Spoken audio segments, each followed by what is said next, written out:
Okay, folks, I need a little bit of help here. Please share this video far and wide. We have a situation. This was supposed to be a video about my second TNR, but instead it turned into kind of a rescue video, and we now have a super friendly gray tabby, approximately 2 years old, who is in need of a home. So September 13th, I took the little guy in for TNR, trapped him on the 12th, released him on the 14th. Everything was going pretty well. There was a little issue with the TNR voucher from the city, but we got it handled. But as with most things, I don't do anything without a little extra drama. So unfortunately, a few days after he was TNR'd, I was notified that by a neighbor. They came and got me. He was lethargic. He wasn't moving. Came and checked on him. He had a fever. At the time, there didn't seem to be anything wrong with him except the fever. So, because he's super friendly, so he let me touch him all over. I was looking for broken bones. They didn't know what was going on, and couldn't find anything obvious. So we thought maybe he ate something bad, and so we just kind of kept an eye on him, force-fed him some fluids. Was feeding him churros so he'd eat something, and the fever broke after 2 days, but he was still acting weird, and when he stood up, we suddenly realized that his leg was extremely swollen. So I took him into an emergency vet, and they found a bite that had become infected. We found out after that one of the neighbors had actually rescued him from a coyote attack, but we love them for that, but they weren't aware that bites need to be treated immediately, and they didn't realize that I was kind of keeping an eye on him, what I was doing with him, and so they didn't come and get me because I don't think I know this neighbor, but they told another neighbor who did tell me, and so it turns out it was an infected bite from a coyote, not even another cat, and he didn't get treated for several days, so it became infected, and we went through several days of that. The neighbor that I knew better, that kind of I was hoping would adopt the cat, unfortunately does not appear to be able to do so. So I am looking for a home for this super sweet boy's to potentially be an indoor kitty. He's just too friendly, and he apparently didn't even realize, needs to stay away from coyotes. Just way too friendly cat. The neighbor did have him inside while I've been traveling, so he's gotten used to being indoors. He knows how to use a litter box.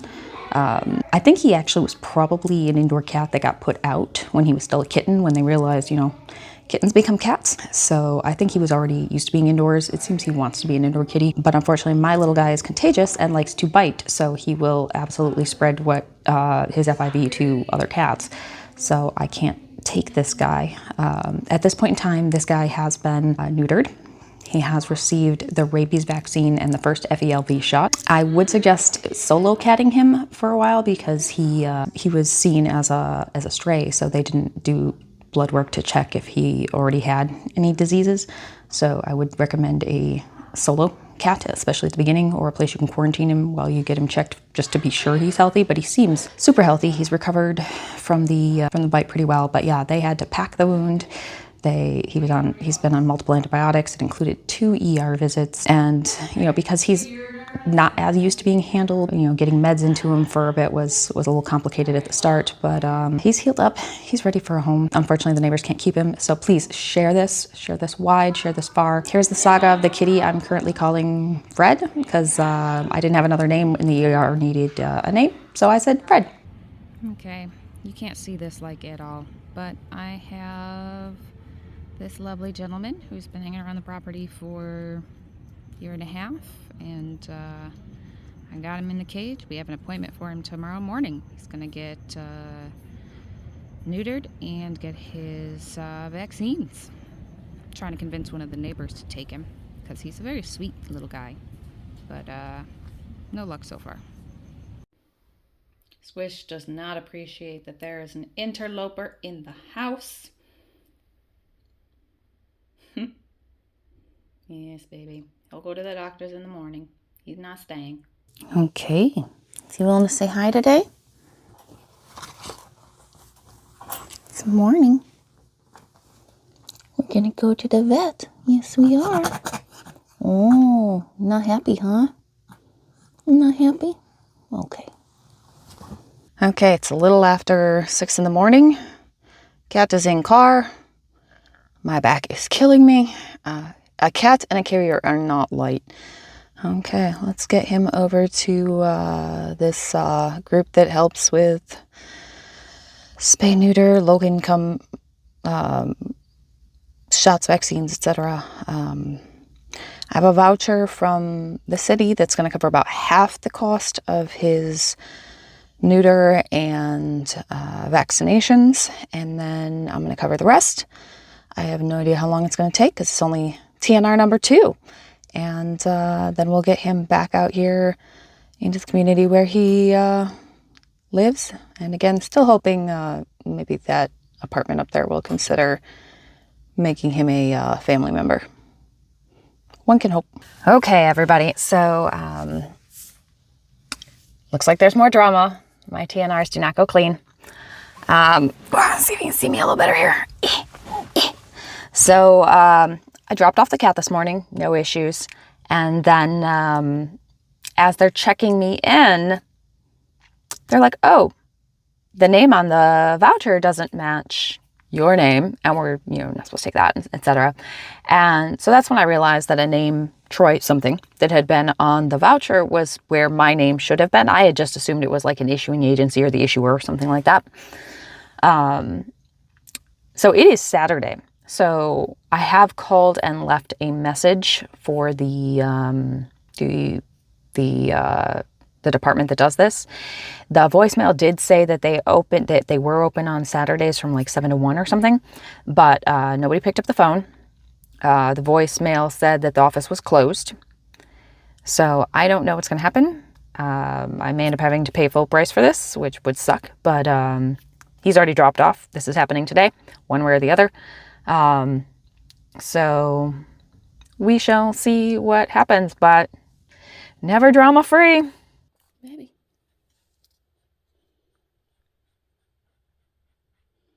Baby.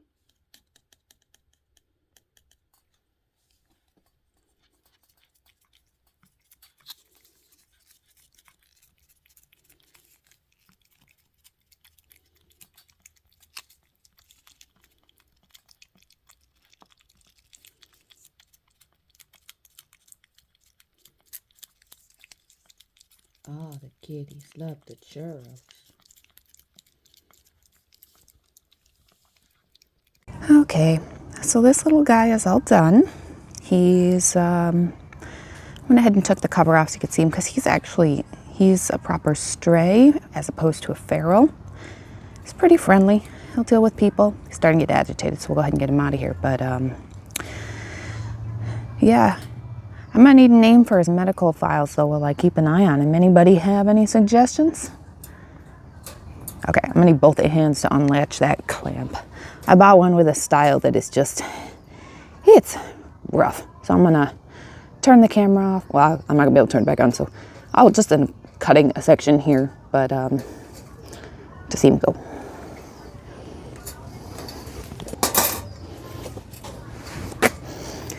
Okay, baby, you ready to be home? There you go. You're home, baby. You're home. Yeah, and this is what I meant by stray as opposed to feral. Now he's like, what the hell happened? What the hell happened? What was all this about?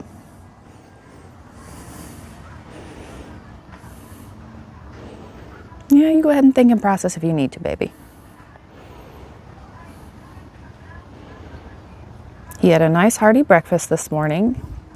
In addition to a cream snack, he got a bowl full of kibble so he could recharge before I let him go, because I didn't know if he'd go off and hide somewhere, and I wanted him to have a full belly if he was hiding to recover. So, and it is going to take a little bit of time for his hormones to completely reset, because that was another male that lives in the main section he was checking out, trying to figure out if he was a threat or not.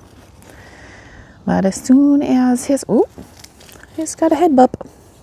Yeah, as soon as his hormones calm down, maybe he'll actually become friends with that male in the other area. Oh, I got another head pup. Okay, you're an odd one. I wish I could keep you. I really do. Okay, folks, that's the second one down. Okay, didn't see this before. This is the first male I've done. Poor little butt is bald.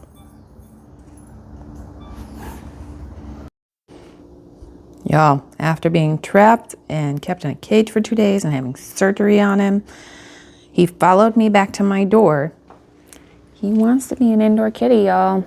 If anyone is looking for one in anywhere near Long Beach, let me know. He is a sweet boy. I just can't take him. He wants to be indoor. So the saga with the stray continues for the last day and a half. I don't know. Today is Saturday, so all of Friday and Thursday. Yeah, so Thursday, Friday, and Saturday. The stray has been sick. I did not film any of it because he's in a neighbor's patio, so out of respect for them, I did not. But I've been going over and feeding him, trying to clean him, trying to nurse him to get him to eat. He had a fever the first 2 days. Fever broke last night. The first day he was so weak, I was able to touch him all over, and he didn't seem to freak out about anything, so I was mostly just worried about illness. But this morning when I went to clean him, got him to eat, he seemed to be doing a little better, so I really wanted to try to clean him. There was something sticky stuck to like his left side.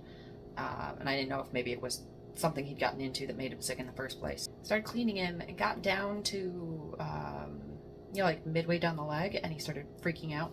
Actually got a scratch right here for it. And then he got up again. But by that point in time, he'd already walked once, so I didn't notice anything wrong with how he was walking, just slow and delicate. Figured he'd just been sick. But when he got up this time and I got to take a closer look at it with the way he was standing, it's all swollen. So I'm gonna spend ridiculous money on a stray animal because this other family won't adopt him. I'm gonna take him to the vet and see, is it broken? Is it infected? What is going on with his leg? Okay, so I have no idea where my tripod is. I am in my upstairs bathroom. I have picked up the stray from the emergency vet. And, I'll probably end up walking you guys through that bill, but this is why when somebody says, well, why doesn't somebody just rescue the cats?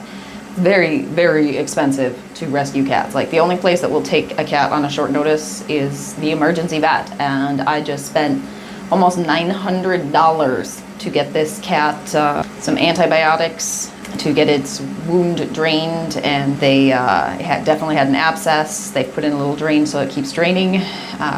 I'll try to see if the neighbors will take care of him for the next couple of days, but first he has to pee.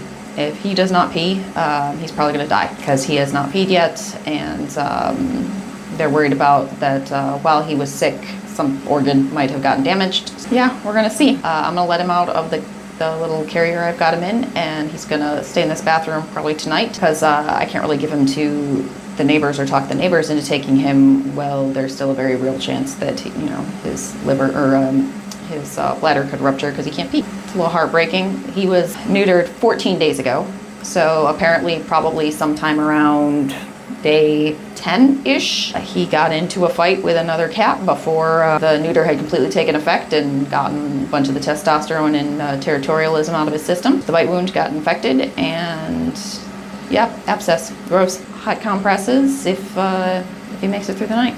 So we'll see what happens, but for now, he's going to be in, so this is, the reason he's in this bathroom is because this is the bathroom. If you watch my previous videos about why you shouldn't buy a house, this bathroom is largely non-functional. It needs a $7,000 plumbing renovation, and I have approximately $7,000 left in student loans.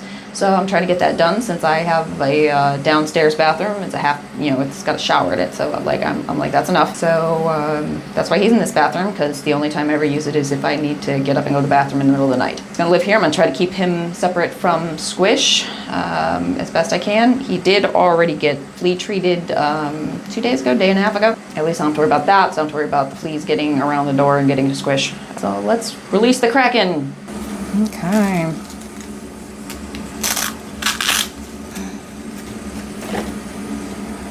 Let's see how he handles it. Like I said, this is like the friendliest stray, so I'm hoping that means he actually had a home before, so he's gonna be okay. I'm hoping he's already litter box trained too, but we'll see. Oh, yeah, you can see them right there. Those are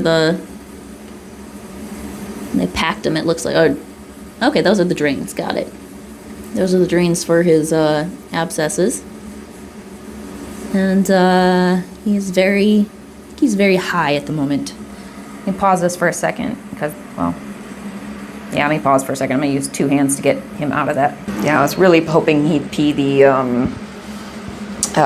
towel I had in the bottom, and that would confirm he'd gone to the bathroom, but he did not, so we'll put it there as something to keep him warm. But yep, he has already found a place to hide, trying to be out the way, and he is not liking that the collar does not let him get through certain spaces.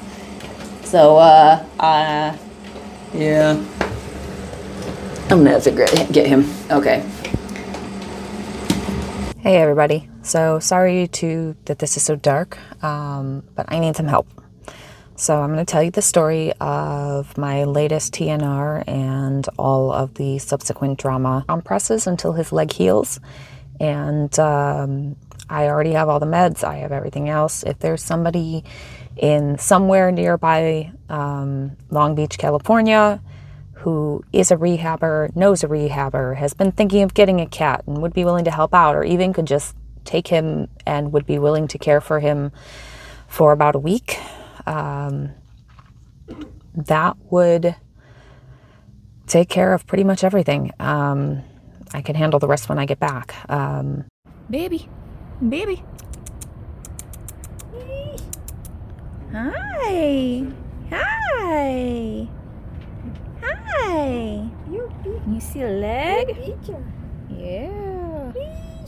So now that you have met Fred, please, again, if you can't take him, share him. Share the video, please. Contact your friends who it's time for them to get a cat. He is so sweet, as you saw in the video. Even though he had just spent 2 days in a cage, and even though he had just had surgery, like, he still just wanted to snuggle and he wanted to stay around people. Didn't want to run away, nothing. He's a people cat. So please share. Consider adopting him yourself. I have a feeling he's probably going to end up a snuggle bug to whoever takes him in. Give it a thought. Realized I forgot to just put it in the comments or message me, or we'll figure it out. I'm actually still traveling. I'm not home yet, so I can't even check on him, but the neighbors are keeping an eye on him. So just leave a message and we can coordinate something. We'll probably ask for a nominal fee just because, you know, there's crazies out there. We don't want him to survive all of this just to be like given to somebody who's going to feed him to a snake. There are crazies out there, you know, something like maybe $50 or something like that, just enough to know it's not going to somewhere crazy. But yeah, he just needs a second FELV shot and probably a snap test just to make sure he can be around other cats. Other than that, like, he's good to go. I hope he's for you, and if he's not, share.